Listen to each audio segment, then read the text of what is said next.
All right, so now on the sports front, and you and I had a little debate earlier in the day, so I'm yielding it back to you in just a No, second. no. Well, I'm just going to say this. I wanted to talk about Caitlin Clark because I think this is a legitimate story. Now, this is a gal, like her or not, polarizing or not, however you view her, but she is an absolute freak show on the basketball court. And she's proven that at this next level in the WNBA. You take a look at some of her numbers. She's basically somewhere in the top 15 or 20 in just about almost every category. I mean, she's done everything that they would want. The only problem is they're still not winning as a franchise. And that's not on her. That's just how bad that franchise really was in Indiana. So I look at this and I think to myself, okay, so she's gotten snubbed from the USA team that's going over to the Olympics. Now, some people say, well, she doesn't deserve to be there. There's better players. There are a lot of deep in talent and everything else. I would say that that's kind of mostly true. There is a lot of talent, and the USA is likely to be the gold medal winner, very likely to be the gold medal winner. But that all being said, this young lady has done an amazing job at the college level. We all know all the stories about that and what she did. But at the professional level already, early stages, she's still doing extremely well. Now, she's not as physical, so defensively she's struggling a little bit. But I will tell you this, she is a gamer. She's the one you want to put the ball in her hands at the end of the game for that three-point shot mark. And I wish we had her on the team, and she still could get added. Somebody gets hurt, maybe they bring her along. I don't know. I do say this. She's a little bit polarizing. I get it. People, Why? Well, because Why?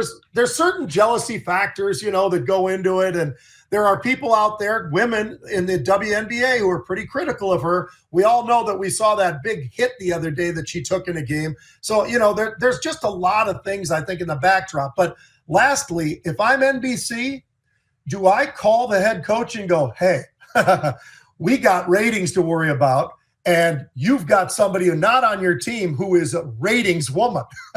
Let's get her on that team, right? I mean, Caitlin Clark is ratings, Mark. She has made the WNBA that much more popular this year. Whether you like it, don't like it, that's the facts. That's what's happening right now. So the rest of them should be embracing her, and they're not. So what do you think about that going forward? I think it's offensive. I mean, you say she made it what it is and made the ratings what they are. Let's be honest. She made the league. Okay, this woman put the WNBA on the map, added fans by the tens of thousands, and brought attention to the sport that it has never seen before. And they are not giving her even the basic protections. I mean, the kind of fouls that are pretty, in my opinion, pretty clearly intentional against her. Why? Because she's pretty or she's attractive. I've been hearing that kind of stuff, that somehow because, she's too tall, she's too attractive. That what are you talking about? She's not only demonstrated incredible skill, but incredible sportsmanship. Yeah. In against the backdrop of what I consider to be some pretty foul play on the court. The league needs to do more about it. They need to enforce the rules evenly and across the board. And from a business perspective, you're damn fools for not protecting what the best thing is that's come along to this league since the beginning. I'm a fan of hers, and I don't like what the league's doing to let her get what I think is abused in some instances. Yeah, I'm with you on that, and I hear you. Real quick, I wanted to hit, because you brought it up. So we're looking at the NBA, right? Now we've got Boston, who by far was the best team all year in the NBA, and they've been at home. They're doing pretty well. They're not doing too bad at all. They've won 2 in a row, right? Here you go. Last night, Mark, there was nobody. Nobody could shoot the basketball for whatever reason. I mean, here's a stat for you. Dallas was 23% shooting from three-point. Boston was 25%. So both of them were struggling. Nobody could shoot baskets. The only guy out there who actually had a really good game is Holiday for Boston. He put up, 20 some odd points, 28 points, something like that. Yep. So it's amazing to me that the stars were out and the stars weren't as big as stars as they had been. But the biggest star to really fail was Kyrie, because you look at Luka. Luka actually, he was balling pretty good, but he was also shooting a lot and missing a lot. But he still got a lot of points because he shot so much. Kyrie just couldn't even hit the basket. I mean, he couldn't hit anything. And when that's one of your big two have to come through, and they did not come through for Dallas. So they now trail 0-2. Yeah, I don't know what was going on last night. I was watching the game, and it was did not have the excitement that's been associated with this final series thus far. I do find it really interesting, though, Pete, that Boston's statistical advantage, which we covered a week or so ago on the show before the series started, team to play, win the first game, home court advantage, all of those things combined, statistically speaking, tend to be the team that takes the crown when it's all said and done. And so far, Boston certainly seems to be on that path. Yeah, they still look outstanding even when they're not shooting well because somebody steps up. And even their two big stars had to kind of take a back seat last night. So that was interesting. MLB. Now, the MLB, Major League Baseball, has decided that they're going to be a more and more of a big presence. And this isn't the first time. 2019, you had the Yankees, Red Sox.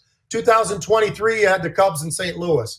And then yesterday, they had, they already started even before yesterday, they started another series over there. And it's interesting to see, Mark, that they have taken a page from the NFL because the NFL's been doing this a long time. And when I say a long time, I go all the way back to when I was playing in the World Football League. And then it was bought by the NFL. It turned into NFL Europe, and they started to expand. And then for whatever reason, they stopped. But then they continued to bring NFL teams over there. Well, Major League Baseball is starting to do more and more of that, and it's paying off for them. I think this is a really interesting move because they finally are embracing the international side of sports, and they're bringing baseball.